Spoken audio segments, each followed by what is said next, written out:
All right, I can tell already that there's fewer people in here because of the rain out there. Well, all you people on YouTube, well, that was probably a good call.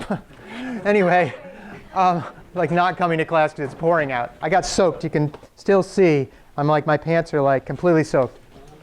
OK, so here's what we're going to do today. Once again, I'm trying to mess with the slide setup so that it comes out better on the video. If you're watching this on the video, go watch the evening class if you can't see the slides, because for whatever reason that room has better lighting that works out better. But anyway, we will persevere in the classroom. So let's see. So on Monday we started talking about trees. Today we're going to continue with specifically just talking about binary trees. We're done with the n-ary trees for now. We will get back to the idea of an n-ary tree when we talk about a trie, which is horribly named. It's spelled T-R-I-E, which actually looks like tree as well, but it's not. It's a type of tree called a trie. And so we'll get into that later. But for now, we're going to focus on binary trees. OK? Let's see. And what I wanted to – whoops, wrong one.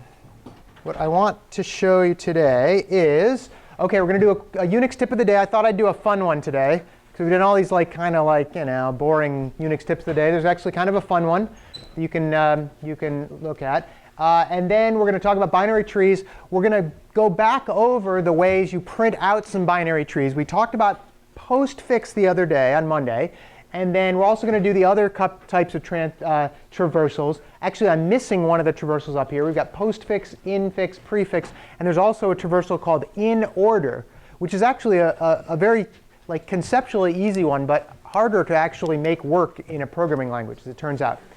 Then we're going to talk about these things called binary search trees. Okay? And binary search trees are, I mentioned this the other day. Remember how I took that array and I dropped it down and it looked, and we created a tree out of that sorted array? Well, we're going to talk about how we implement binary search trees and why we can, how you get the actual data into the binary search tree such that it makes it easy to search. Okay, we'll talk about some asymptotic behavior with that. And actually, I have sets up here again. We're not going to get to that. I'm going to give you guys some practice writing some tree code in class. You'll work with either your neighbor or whatever, and we'll practice writing some code, which is you can do it right on paper or on your computer if you want. But it will be practicing some of these recursive methods with trees, because trees really do lend themselves to a nice recursive pattern. OK, questions before I begin? Any questions on homework 3 at this point? We're coming along with it? It's a little tricky. It's a little harder, isn't it? I didn't give you any of the q.cpp file. And then the class thing's a little tricky. But keep working steadily on it, and then go to office hours if you need help, or ask questions on Piazza. OK? All right. By the way, we have started grading homework 2, and we should get that done within a week or so. I'll let you know when we do. Oh, and one last thing. I did post last year's midterm exam. Some people were asking about that. I posted last year's midterm exam. I'm not going to post the answer key. You can figure out the answers to most of them. One of them you probably don't know because it was a different assignment last year. But for the most part, you can see the types of questions. This semester's midterm will be very similar in difficulty, OK? Just based on some of the things that you guys have seen in class. All right. Unix tip of the day.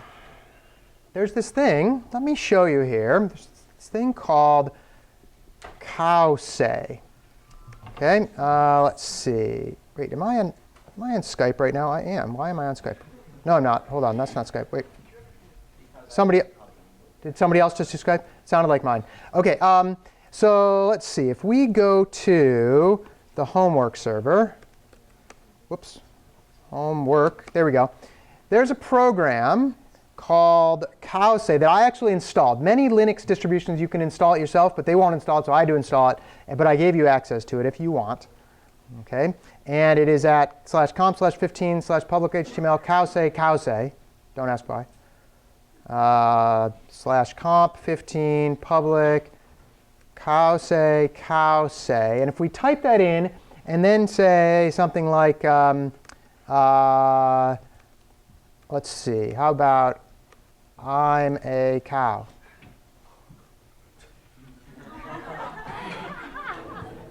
There we go. So what it's got on the screen is you can see there's a little cow that's now printed out in nice ASCII art, right?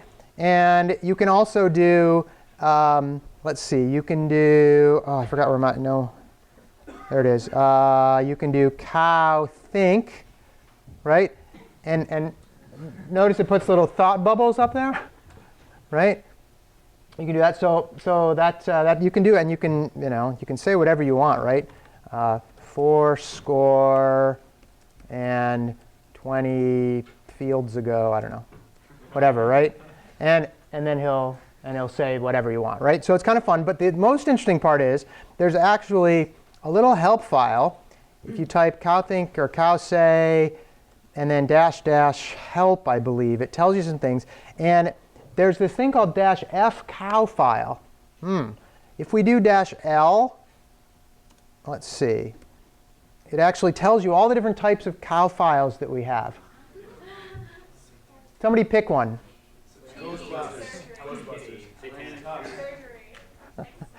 Hold on. Stegosaurus. Let's try Stegosaurus. OK. So if you do cowsay - what did it say? F Stegosaurus. Stegosaurus, right? And then what should we say? Roar. Right? Something like that. Right? And then, oh no, what happened? Oh, you know what? You can't do the, you've got to do the, sorry, you got to do the, you can't do exclamation points unless they're in single quotes. That's one of the things. Stegosaurus, single quote, RRRROWRRR, whatever. Okay, and there we go. So it's a big Stegosaurus with a top hat for some reason.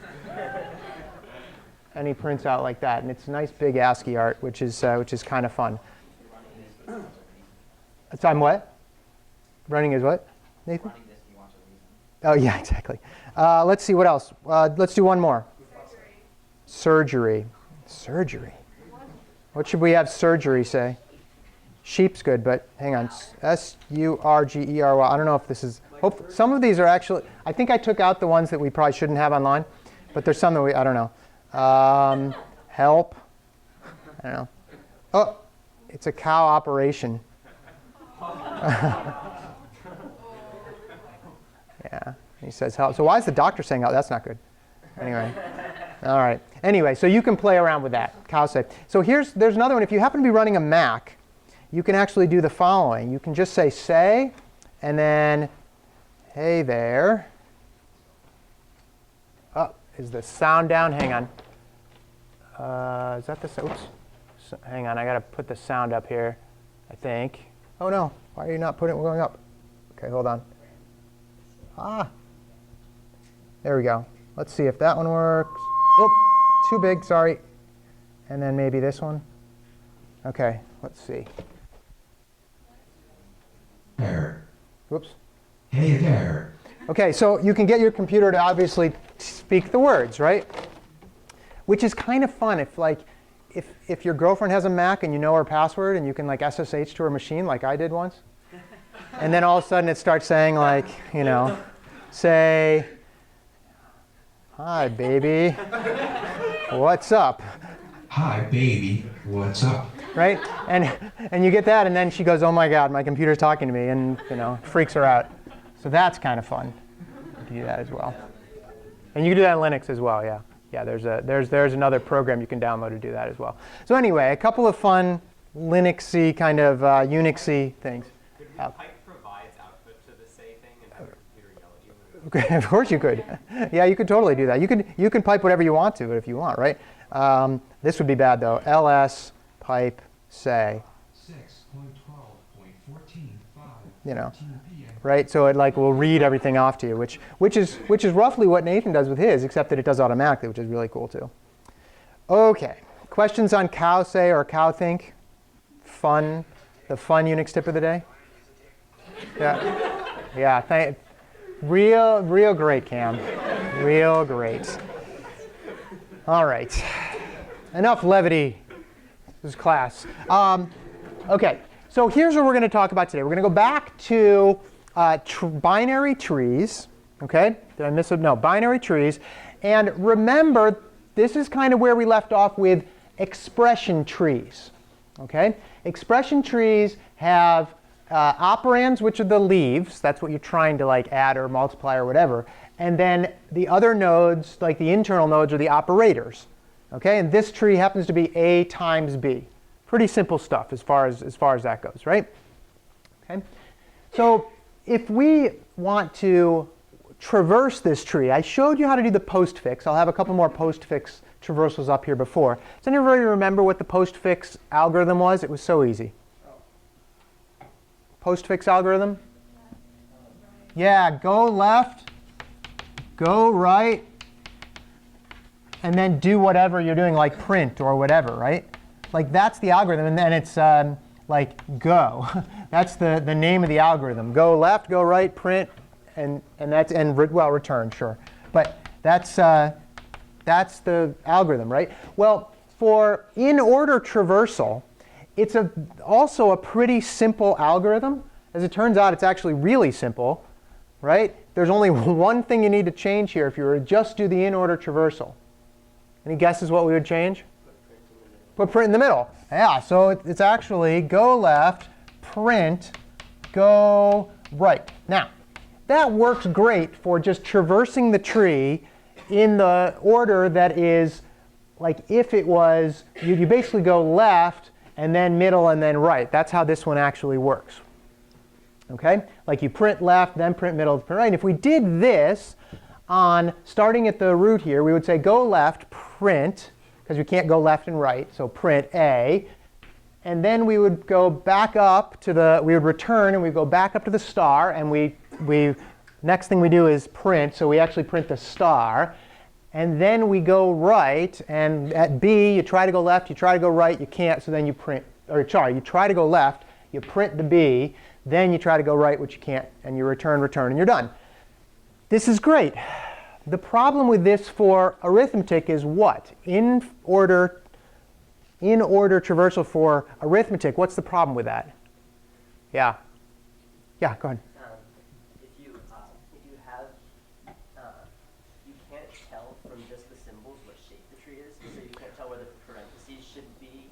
Well, as we print out, do we print any parentheses if I'm just using go left, print, go right? Right, and that's something you would have to do. Like, that's something that you would be able to tell by looking at the tree, but you wouldn't be able to tell by printing it with this algorithm. Yes, that's actually true. Printing without the parentheses in this algorithm will print it such that it doesn't follow order of operations necessarily.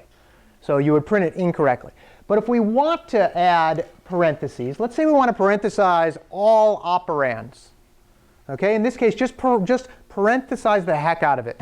Right? Everything would be parenthesized. You'd have one big parenthesis around the whole thing, a parenthesis around A. We don't need a parenthesis around the star, because those never get parentheses. But we could do that, like that. How would we go about changing our algorithm here to do that? Any ideas? I think you got it. Somebody else maybe? Think about how we might, where do we have to print the parentheses? Yeah. OK, so before print and after print. So if we go, well, maybe. I think you're close on that one, right? Do we do it before? What if we do it before print? Yeah, if we do it before print, we might not get it. Now, which parenthesis, because there are two different types, which parenthesis do we actually want to do? Like, I'll rewrite this right on the front of the board here. Go, right?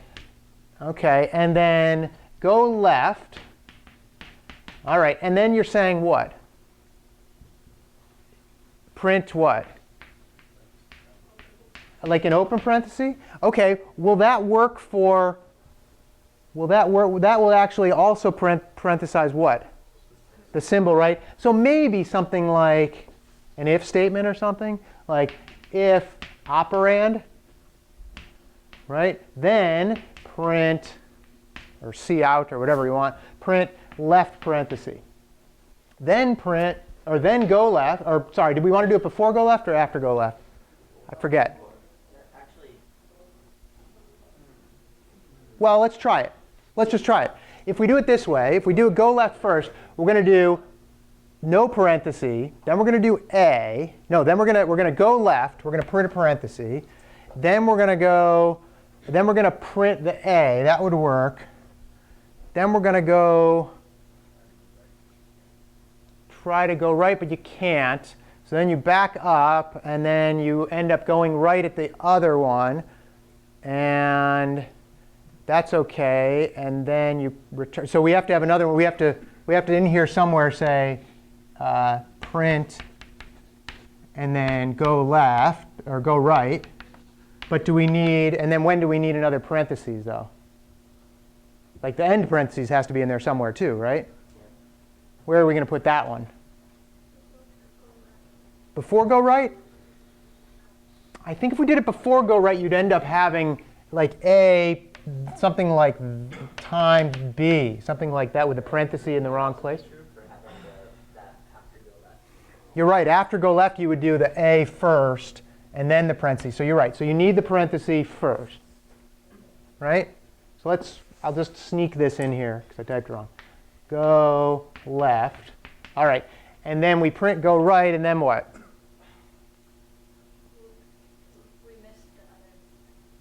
We missed the, right. So when are we going to do that? Can we do it before or after? I don't know. Let's see. What do we want to print out, right? We want this to be parenthesis A, actually parenthesis like that, if just, for what it's worth. And then we want it to be times parenthesis B, end parenthesis, end parenthesis. So the end parentheses come what? Before or after the operand? After the operand. So I think we're going to want to do it after. Yeah? Can we get rid of the if operand? Because I think that the outside parentheses in that output are coming from right, but when the it is an operand. not It prints the parenthesis. uh-huh. And if it's doing it no matter what, it prints the parenthesis, and then it prints all the A stuff, including the parentheses Okay. around A. Okay. It prints itself the times, and then it prints all of the B stuff, and then it prints the right. Okay, let's prove it and see. So we're going to take out this, you're going to say? Just say print parentheses? Yeah. Okay, let's just see if it works for this one. Are you sure it'll work for like if the A is Any a operator will be any op won't, like we're working with operators that all have a left and a right thing Sure. they're operating on. Sure. So it won't ever run into you won't ever be starting with times. You won't ever be starting with times, that's true, but you might have a left that's a times Yeah, but and a right that's a times. would be- True. Okay, but we don't want to parenthesize the times. Well, we want to parenthesize the things the times. Yes. Operating? Yes, we do. So that's Okay, I think I believe you. Let's see what I had out here. Okay. Yep, you're absolutely right. You don't actually need to do the if operand in this case.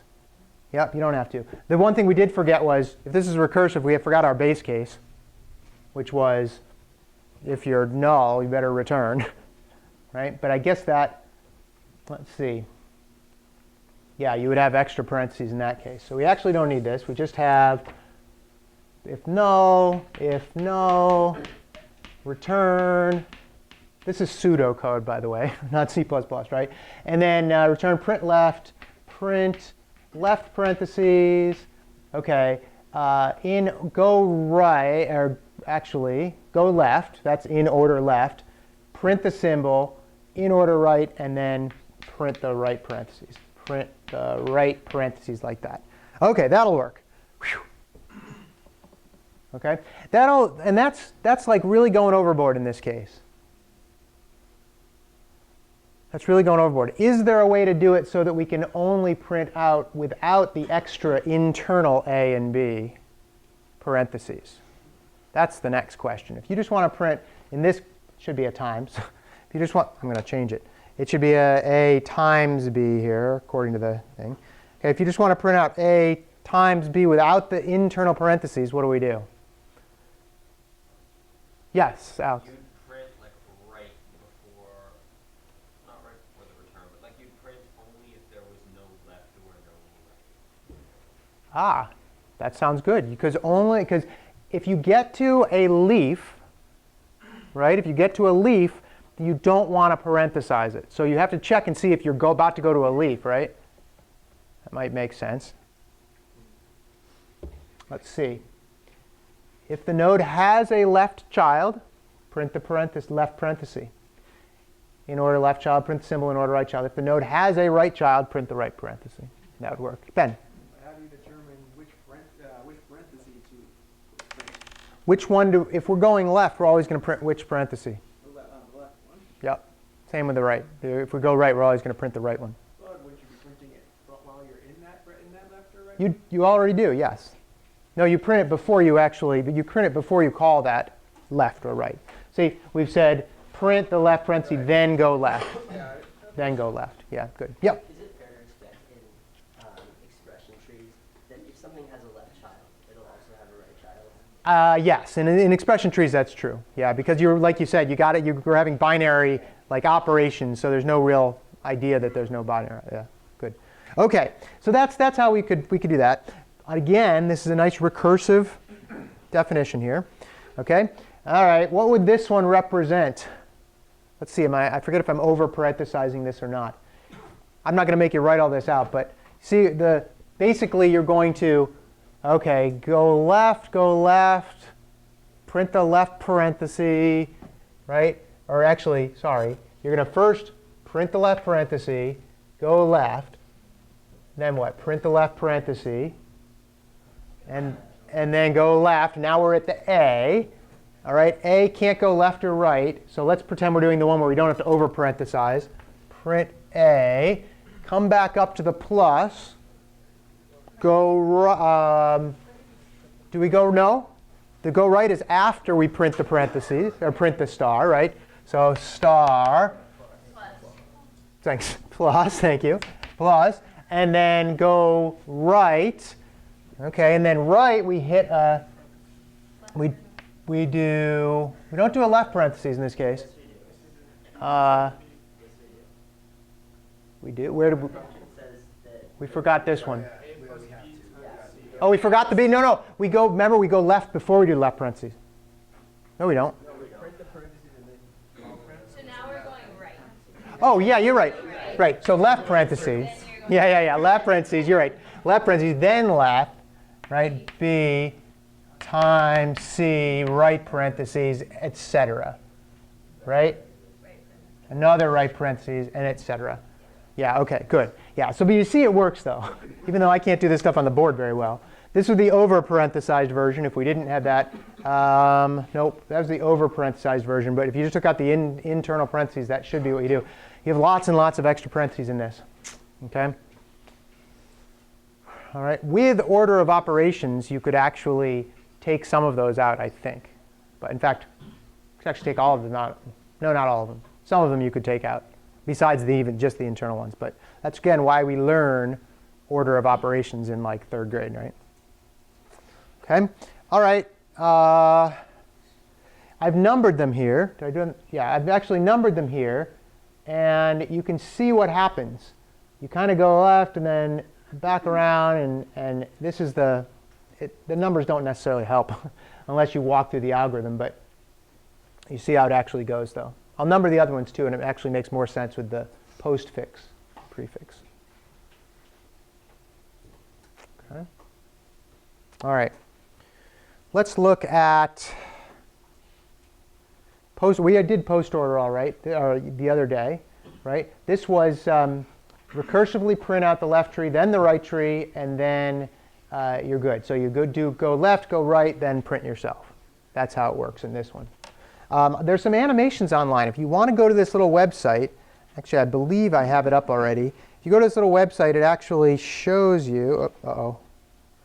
Please tell me you're going to work. There we go. Start exercise. There we go. You can kind of see this. So this will actually, it will walk the tree in any of these orders. There's pre-order, in order, post order, and this thing called level order, which I'll show you in a sec. Okay. In order is the one we just did.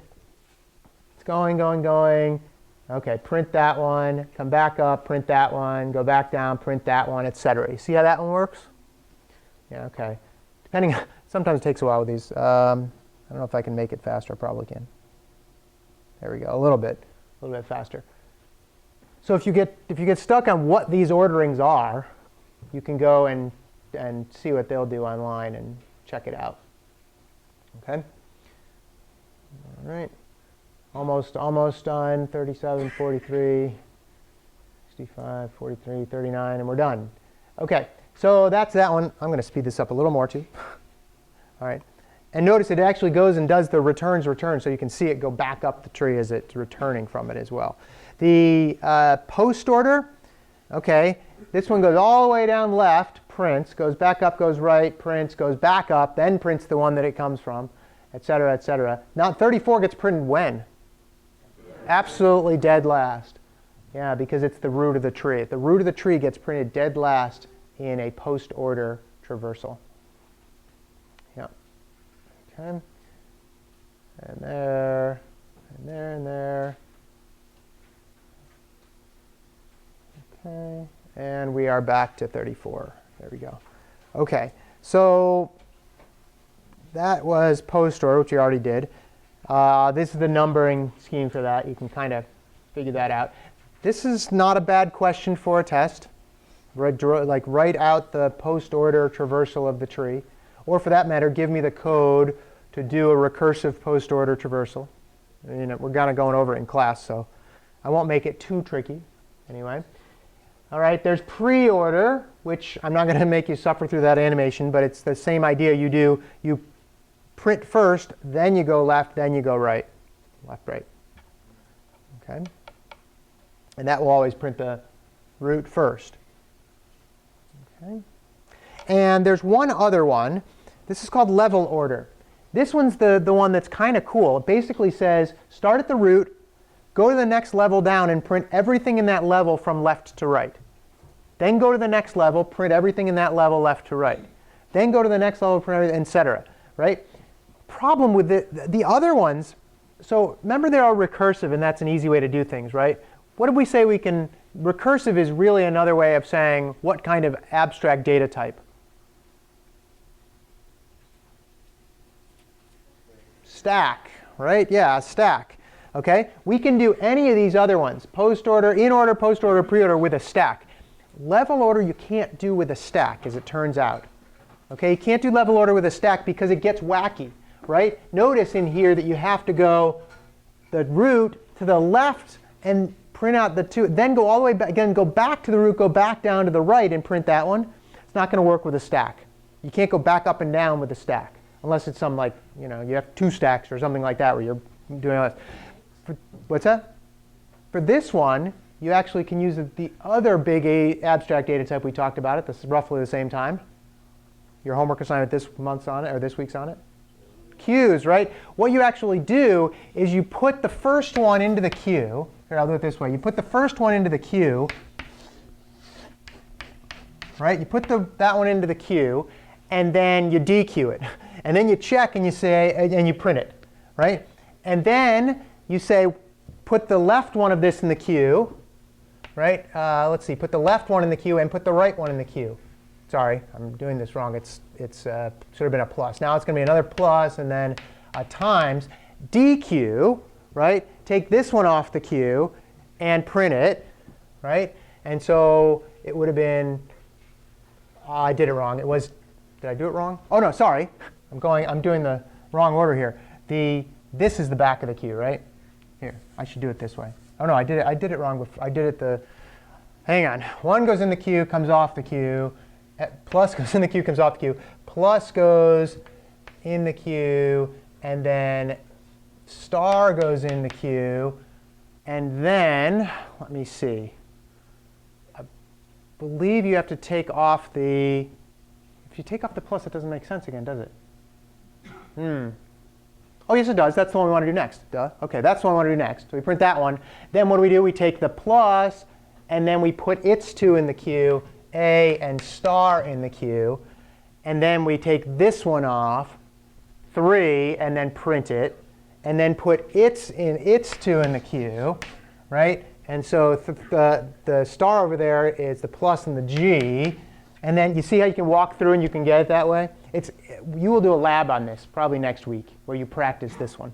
But using a queue, you basically can in-queue all of the individual nodes, and then as you dequeue them in order, you get this nice level order output. Okay? Questions on that? All right. OK. So let's go into binary search trees. Okay? Binary search trees. So we've already talked about what they're good for, right? They're used for searching. Go figure. They're called binary search trees. And they're good for searching because as you're searching through a binary search tree, you are always cutting the problem in half, leading to what kind of behavior? Asymptotic behavior. Logarithmic. Okay? So we're going to be able to use this to do logarithmic behavior. Okay? And there's this, we haven't really talked about this yet, but in data structures and in computer science, we talk about these things called an invariant. And an invariant says, whatever the structure of your data type is, you have to keep the following true all times. The invariant for binary search trees is simply this.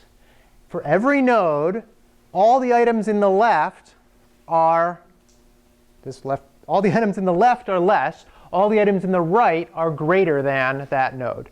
That's the invariant. So if you're building a binary search tree, that's all you have to worry about. Okay? Your left pieces are always going to be, or your left descendants are always going to be less than you, and your right descendants are always going to be greater than you. Whatever you define less and greater to be, right? As long as you can make those determinations, what's less, what's greater. I mean, if you're talking about names, it would be what? Alphabetical. Yeah, it'd be alphabetical, right? Yeah, Alex. So conceivably, like if there was like if we were ranking people on like worst to best, and the worst people had like a high value or something. Yes. Then like more would be less. Yeah. I mean, you try to make it so that you've always got this. You basically have to say, if I can make an order, whatever node I'm at, everything to the left of that node is going to be less in whatever order I'm talking about. Everything to the right is going to be greater. That's it. That's the invariant. So pretty simple when it comes down to it. But it leads to cool behavior. Okay? The tree on the left here, 628143, is a binary search tree. The tree on the left is a binary tree but is not a binary search tree. Can you tell me why? There's one reason in there. Moretta. The 7. Yeah, the 7, right? What's wrong with the 7? More than the 4. It can be more than the 4. That's great. Less than the 6. But it's what? Yeah, it's less than the 6, right? All right, sorry, it's more than the 6. It should be less than the 6. So really, the 7's out of place in this case. The other ones are all OK as far as I remember, as far as I can tell, right? Other ones are OK. Still a binary tree, not a binary search tree, because the invariant has been broken. The invariant says that everything to the left of 6 has to be less than 6, and the 7 is not less than 6. OK? All right. The cool thing about binary search trees is that they have an average depth. Like if you always are inserting into a binary search tree and you do it randomly, but you keep that invariant, you will always end up with, on average, a logarithmic height or depth. Okay, which is kind of cool, and that's the reason we're going to get this logarithmic behavior. Yes? I don't really understand that, because wouldn't that depend on what you were putting into your tree? Like if you were putting in the number of people that passed the class, you hope the majority of people got a grade that passed the class? It depends what order you put them in. Here, watch me make a binary search tree that's terrible. I'm going to insert 1. I'm going to insert 2. I'm going to insert 3. I'm going to insert 4. Is that a binary search tree? It is, but it's also like a linked list because we already said that this is not a very good binary search tree. But that's my caveat in here, says average depth. So if you randomly added, so if you took numbers between 1 and 100 and you randomly picked those numbers, right, and you got 38, right, and then the next one you put in was 7, that would go here, right, and then the next one you put in was 14, right, you'd go 14 would be there, and you see how it would, on average, it turns out the depth is going to be logarithmic. So that's the nice thing. When we say that it's logarithmic and when we say that its asymptotic behavior is logarithmic, we're talking about things like searching through this, right? The maximum numbers of levels down you have to go to find any of them is the log of the total number, if it's on average a logarithmic depth. Does that make sense? You can't, like, to get from 6 to 3 is 1, 2, 3 hops, right? How many nodes are there? 1, 2, 3, 4, 5, 6. Okay, so that's half. But if there was a bigger tree, it would be it's still on the order of a logarithmic behavior. You don't have to go through all of them. At every stage, you're cutting the problem in half, half, half. Okay, cool. All right. So we know that binary search trees are like that. Let's define all of the functions we can do on binary search trees. Okay? Let's define the functions we can do on binary search trees. We can do a find minimum on a binary search tree. We can do a find maximum on a binary search tree. We can do what we call contains, like you say, does the tree contain the number 7? Okay? That's kind of find, really. But it says, does it contain the number 7? We can also insert into the binary search tree, because we have to be able to do that. And then we can remove from the binary search tree. Okay? Those are the functions we're going to care about for binary search trees. Okay? Find min, find max, contains, insert, and remove. Okay? All right. Let's see. How should we implement find minimum? This is actually pretty cool how easy this works. Go ahead, Meg. Just like while it's not null, just keep going left until you hit null. There you go. Keep going left until you hit null. Right? Why does that work? Because the smallest one on here is always the leftmost one. Right? No matter what, if you ever got to one that's less than another one, it's going to keep going left until you get there. And that's the only way it can write. If we put a 0 in here, where would it have to go? To the left of that, and then it would be the minimum. So absolutely. Right? OK, what's the asymptotic behavior of find min? Constant. Not constant. Not constant, no. Log in. Log n, because you have to go all the way down to the bottom of the tree. But you only need to go a logarithmic, base 2 logarithmic amount of the number of, relative to the number of nodes. OK? Yes? So the average depth of the tree is not on the order of log n. Yes. Is that also true of the average depth of an individual path? As in, like, I'm not sure if it's the average depth of the individual path. I'm not sure about that. But keep in mind, we're talking about asymptotic behavior here, like you have a huge tree, and it's just a binary tree that's on an average type binary tree. Yeah. What's the worst case then? N, because you might have that case where it's all the way down to the bottom, and they're all less, less, less, less, less. So that's the worst case. Of course, the best case, 1 if it's the root, right? Constant if it's the root. So best case, worst case, and the average case is logarithmic. Okay? All right, that's easy. Find min. Start at the root, go left until the node doesn't have a left child. All right, which means that everybody in here could figure out what find max is. Go right until you get a node that does not have a child anymore, and that's the maximum. Pretty cool. Okay, easy, easy, easy to find minimums and maximums in a binary search tree. All right, we're still on the easy methods. How about contains? Whether or not a binary search tree has a node or not. Nobody's answered from this side of the room in a while. What do you guys think? Jean-Marie. Okay, so if you go to the top node and if it's greater than the number you're looking for, then you go left, and if it's less then you go right. Absolutely. And continue. So the algorithm is depending on compare the number you're looking for to the node you're at. If the number you're looking for is less, go left. If the number you're looking for is greater, go right. And you will eventually either find that it contains it, in which case you return true, yeah, or you hit a null node, in which case you say, oh, I've reached the end of my binary search tree, and return false. Excellent. OK, so far we're on to the relatively one. So here it is. Does the tree contain x? If t is empty, return false. If this is the tree. Remember, we can't have empty trees if the root is null. You're obviously going to return false. If there's a value, return true. The one corner case we didn't really talk about here, right? Well, I guess it's not necessarily true in this one. Binary search trees in general don't have duplicate numbers in or objects in them. In general, you can get away with it. If you wanted to, you'd just kind of make a decision of, maybe it's a random decision. If you're putting another one in, go put it left or right. It doesn't actually matter, right? But sometimes we actually count them and just have a little extra part in the node that says, how many of these do we have? That's another way to do it. Okay? All right, but anyway, recursively call either left or right depending on the relationship to the node. That's it. Right. So if the root is null, then the tree is null. But if the root has no children, Yeah. then is it the root, the leaf, and like is it all of that all in one? I guess it is, yes. That would be an Adam tree.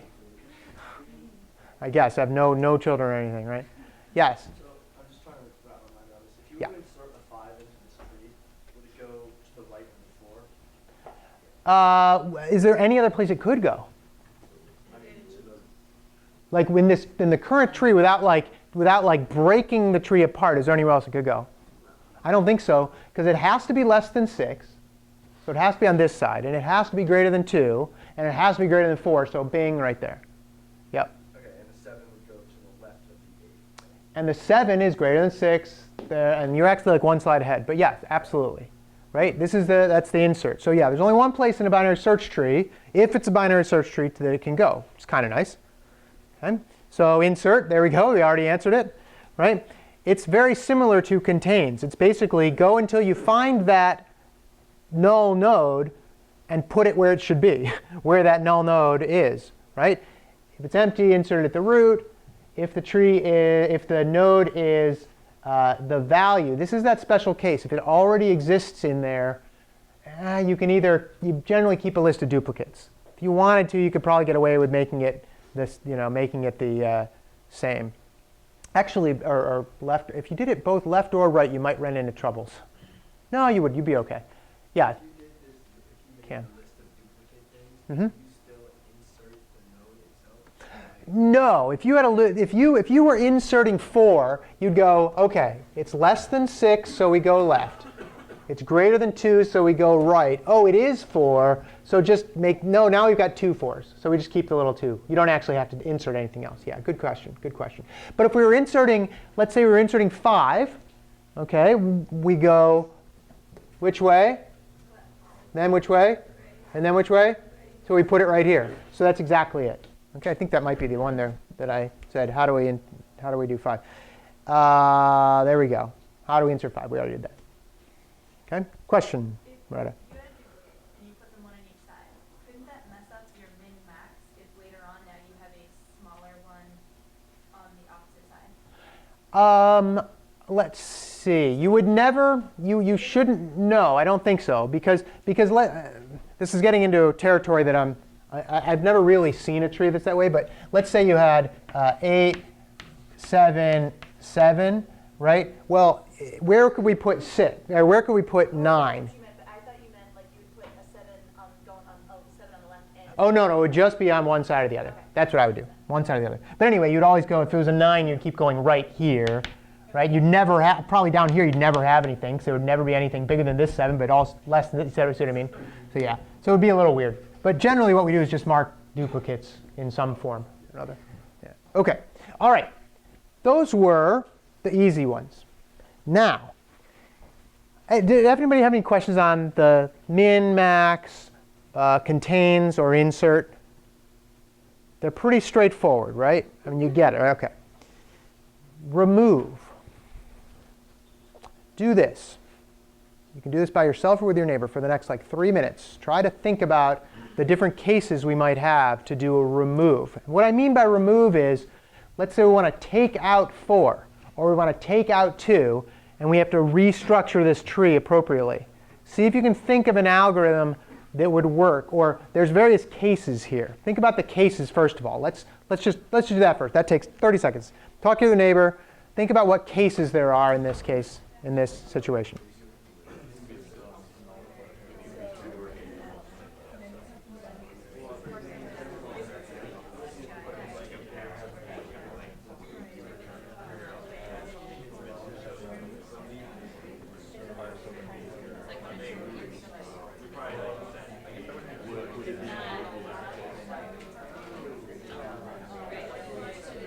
Yeah.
What if, like, on that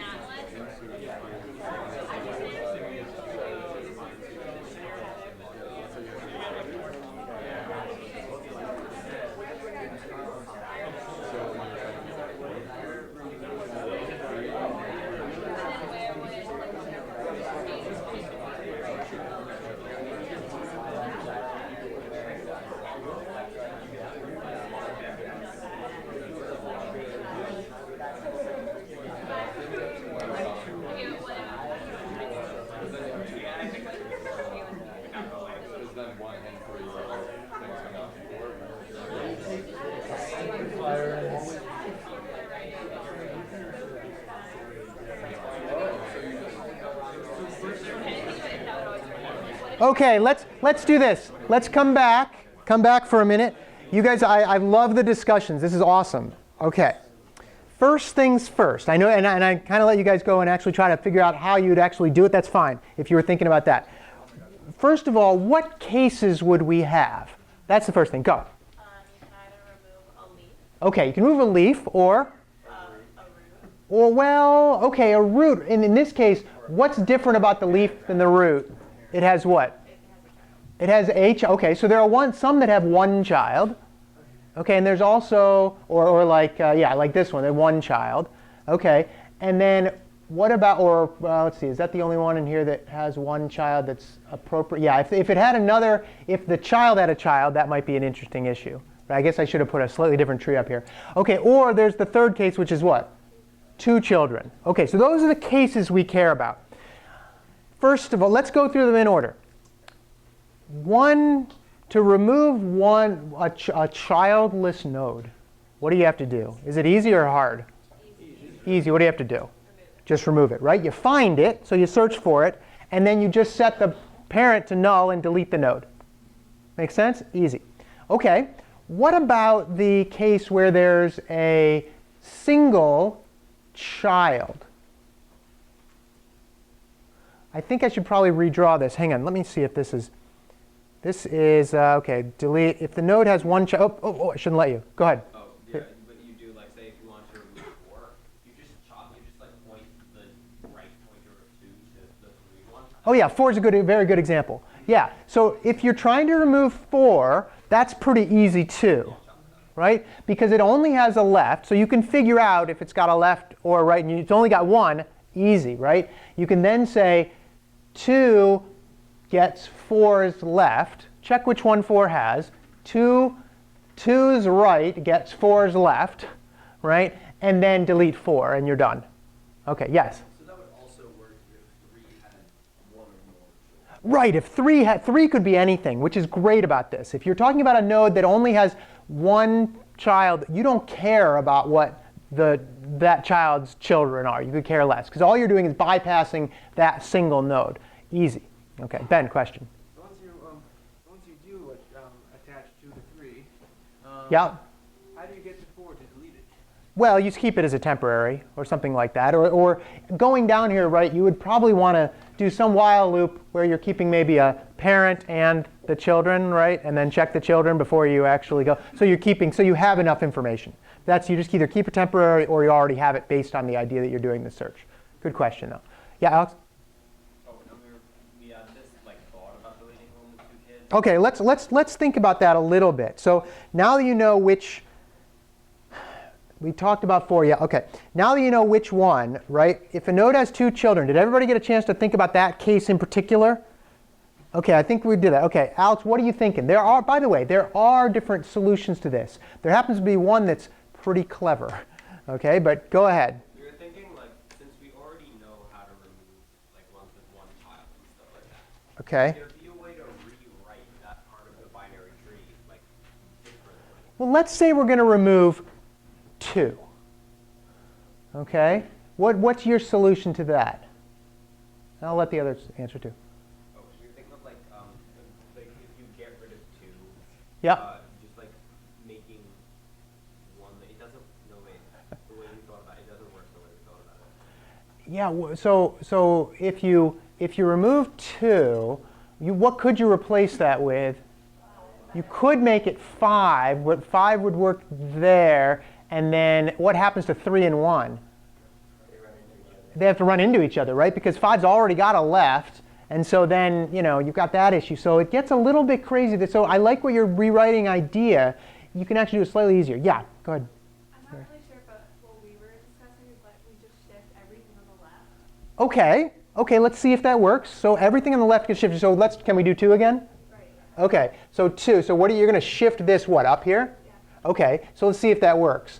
Well, that 2. works unless what if one has children? Yeah, what if 1 has children? Then this one collides with the 5. Yeah, so then you're in trouble. But you have to rethink it there. Okay, but I like the idea. Moretta, you had your hand up next, and then we'll go around. So you go, so if you're at 2, you go to whatever's to the right of 2, and then go as far down to the left of that one as you can go. Okay. And then all the children on the left side of 2 would become the children of that, whatever was the bottom left. Oh, okay. So you're saying go to the right and then go all the way left. So all the way left of the right path. And then this one, you're saying basically, if I'm hearing you right, put this one here. No. Put No? the 5 there. Put the 5 here. And all of the left children of 2 Yeah. become the left children of 3. Become the. Oh, okay. So you're saying, okay, go here, go to the right. But what if the 3 had a left child? Then you're going all the way to the bottom. You're all the way to the bottom. Oh, because if we have to go all the way to the bottom. Okay. That's an idea. You do have to traverse farther, but that works. Other ideas, yes. Do what you thought she was saying and put the 3 where the 2 was. Okay. Or like, yeah. And so what you would do is if you're removing 2, Uh-huh. and you take its right child, you find the min of that subtree, which is equal to 3, and you remove that min and put it where the 2 was, and you remove it using whatever remove procedure you would use. How many children is this 3 going to have? You said it's the minimum. It's going to have one child all. You said it's going to be the minimum of the right tree. So it's so never you- going to have 2 children. Isn't that the case? So it's not This gonna- 3 can't have 2 children, because it can't have more than 1 child, because if it did, it would not be the minimum of the right subtree. You'd be going farther down. So the minimum of the right subtree has to be either childless or only have a right. So far, so good? Okay, and if that's the case, we already said how easy it is to remove a node. What do we do if we're getting rid of 3 here? Just 5 goes. 5 goes to 4 in the left, like 5's left is now 3's right. Okay, and then if we put the 3 here, does that make sense? 1 is less, 5 is greater, 4 is greater. That works. Whew. So, good job, everybody. Very good thinking on that, okay? I never would have thought of it. Well, back in the day, I might not have thought of it. Okay. Replace, like I might now. I mean, I think about stuff all the time, right? This all the time. But I wouldn't have, that was awesome thinking. Okay. And by the way, Moretta, I think yours would certainly work, but you got to do more work. Like you have to keep traversing in this case. In this case, you actually don't need to traverse much at all. Replace with the smallest data in the right subtree. Could you do the exact opposite? Could you replace with the biggest data in the left subtree? Yeah. Sure. I think it's symmetrical in that case. No worries about that, right? Replace with the smallest data in the right subtree and recursively delete that node, which is now empty. So basically, go to the right, find the smallest node, replace that there. This one is now considered empty, and just replace it, which is easy. Skip over. Alex. Wait, quickly like draw this out? 'Cause I Yeah. I watched Sure, sure. Okay, let me draw it out. So you've got 6 and 2 and 1, and you've got 5, and you've got 3 to the left of 5, and 4 to the left of 3. So, sorry, 4 to the right of 3. Sorry, you've got 6 to the left of 6 is 2, to the left of 2 is 1, to the right of 2 is 5, to the left of 2 is 3, and to the right of 3 is 4. Okay, and then in the other tree you have 8 to the right of 6. Okay. And we are trying to remove 2. Okay. The algorithm says, for the node you're trying to remove, find the min of the right subtree. It's got to be this one because you go to the subtree and go all the way left. Because you're going all the way left, this one is not going to have a left node, a left child anymore. Therefore, you can say this: replace the one you're trying to remove, the 2, with the 3, and then delete this one. But deleting this one's easy because it only has at most one child. Therefore, you can figure out which child it has, and well, it's got to be the right one, actually, in this case. It's got to be the right child, if it's got any child. And so you take the 5, and its left child is now going to be, well, its left child is now going to be the 4. See how that works now? Yep, good. Yeah. I'm curious as to why that's better than just sticking 1 on 3. Like either way, you have to find the minimum of the right. And If I stick 1 on 3, it breaks the tree. if you redirect, If I took 1 and put it there, yeah, if you remove 2, oh yeah, assuming you're removing 2, and you get rid of 2, and then 6 points to 5, then 5 points to 3, and 3 points. wait, you're putting 5 here? Right. Yeah. Okay, and then you're doing what? And then you're Put taking, it on the minimum of the what used to be the. yeah, well, what if 3 had a left? Well, you go to the minimum. Oh, well, you have to go to minimum. Okay, but that's probably still more work. I mean, this is like a nice, clean algorithm. That might be more work, but I mean, it might work, but it's more work, I think, because you still might be traversing. I think maybe it's not more work, but it's a more difficult algorithm. I will give you that. I think it's probably a more difficult algorithm. Yeah. I think the real issue with that one is it doesn't necessarily minimize your depth. I think with that one you can get, it's much easier to get a tree that has more than one edge. Oh, I see. You mean if you're doing it that, you might end up with a One deeper is tree. children, Yeah, you might. then Yeah. you might be going down further. You might In be. this case, you won't go down further. Yeah, that's a good point. In the case of ours, we won't go any farther than the minimum we already have because we're just basically replacing. We're taking out a node and or taking out a level and adding a level at the top. So, yeah. Well, maybe. I see what you mean. And as I said, there are different solutions to this. This one happens to be a clever and really easy one to understand, right? Go all the way right, go left, and then or go to the. Oh, you're trying to figure it out. Okay. All right. Good job. Good job with these. Okay. All right. We said how to remove 2. Yeah, Ben. When going through a list of random numbers, if you follow the left, right trees, binary tree system, Yes. could you create a workable tree from any by inserting a random list of numbers into the. In other words, could you take a random tree and turn it into a binary search tree? Well, I mean, No, you you can't take take. any data and put it in. You can take any data and put it in a new tree, yes. You certainly could do that, right? If I said 1, 7, 24, 3, 5, 9, you could then put each one into a tree using these insert rules, and you would get a nice binary search tree out of it, sure. But there's no other special way of doing it, no. Like besides just inserting into a new tree. That's the best way to do it. Yeah? Could you do this with like strings and stuff? Like, Sure. You could do it with strings. How would you say less than or greater than for a string? Yeah, alphabetically, not just the entire alphabetically do it, sure. It's like, remember, searching through a dictionary is easy because you know it's in order. I mean, this is the same idea, right? Maybe they should make dictionaries into trees. I don't know. Dictionaries come from trees. All right. Now we know. Okay. All right. So let's take a look at a couple things here. Here's what I want you to do. We've got some time here.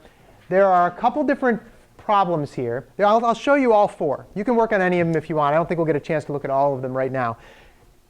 Given a node in C++, you don't have to necessarily write out the C. You can do the pseudocode, but a node we'll call it a struct. A struct of a node, right, looks like this. It has some data, we'll call it int data, right? And then it has a node pointer to left, and it has a node pointer to right, right? And that is our node for a binary tree, right? Here's what I want you to do. Think about how you would write a little algorithm to find the size of the tree. In other words, how many nodes are in the tree? Okay, that's the first problem. I'll let you work on that one. If you get done with that one, try to figure out how you would find the maximum depth of the tree. And you should be thinking recursively, by the way. These are all recursive functions. I'll go through the other two just so you have them in case you want. Print tree, this is the in-order traversal. So we kind of already know how to do that one. Okay, basically print like this tree would print 1, 2, 3, 4, 5, okay, in order. And that's why it's called in order, because in a binary search tree, it prints them in order. It's kind of nice. And the last one is going to be this kind of fun one called mirror, which is how do you change this tree to be this tree? And you can actually work on the nodes themselves. You don't have to like work on the insert, delete, all that. You can just say like you know the nodes. So those are the 4 things. I don't know why it says 5. Those are the 4 things that I want. I skipped 3, I guess. But try to work on this one for a couple minutes. And then we'll come back and I'll write it on the board for you. So try to figure out how you would find the size of a binary search tree.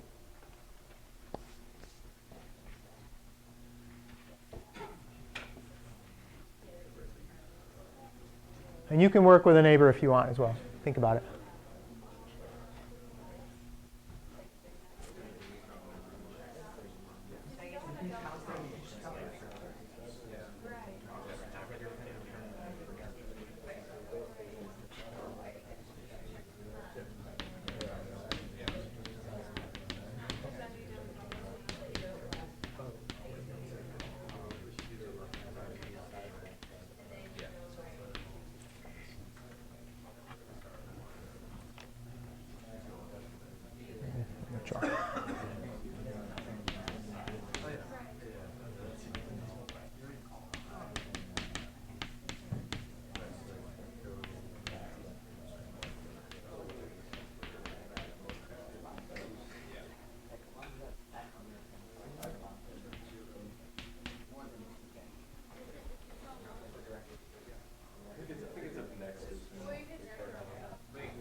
Get it?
Okay. I know at least two groups or three groups have it. Okay, who wants to tell me what they think and they're pretty sure they've got it? Okay, let's let this group, because I know I heard you guys say it. What did you think? By the way, I started it here. If node null equals null returns 0, that's going to be our base case, because there's no nodes. What do you have? So you just return size left. Return size node left plus size node right plus 1. Haha, that's so easy, right? I mean, not easy. Conceptually, that was very good work. It's easy to write out. It's like beautiful, I should say. But that's kind of cool how that works out. Yeah. In order for that to work, I think you'd have to return 1 if there were no children. If there were no children, then size of left would be 0 and size of right would be 0. Yeah, if there's no children, you would still do size of node left, which would be 0, and size of node right, which would be 0, and then you'd add the 1 to it. Ah, not bad. Very good, very good. Okay, so that'll count them up. Did anybody get a chance to think about max depth? Go ahead and think about that one. If a couple people did, if you thought about that one, go on to print tree and mirror. Mirror's the tricky one. You do mirror, that's the tricky one. Okay.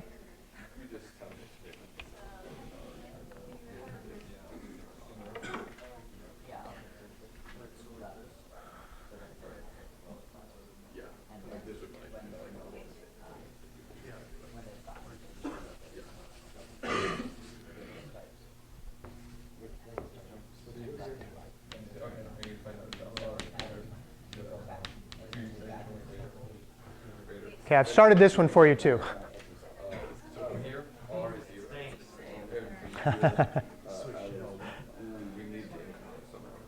Did you get that first one, size?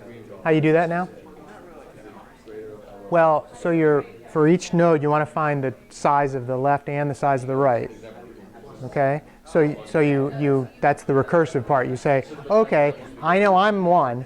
So I'm going to add the size of my left and the size of my right to whatever mine is and return that. So that 1 and return it. That works all the way down the list.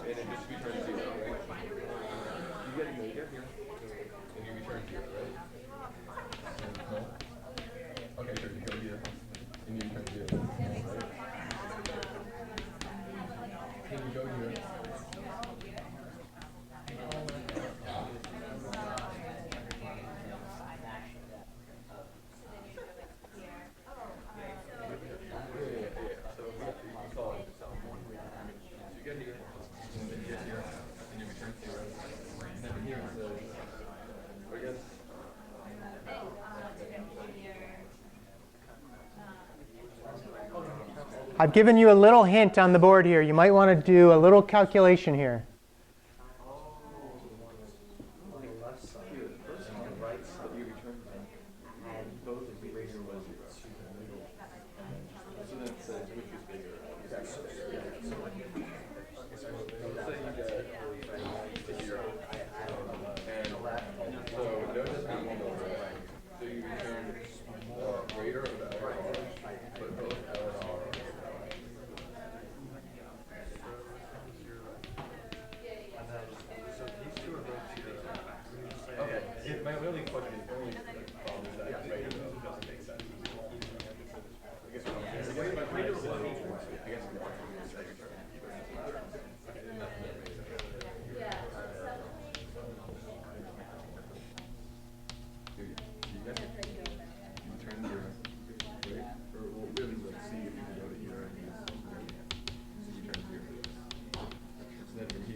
Then up here you have 1.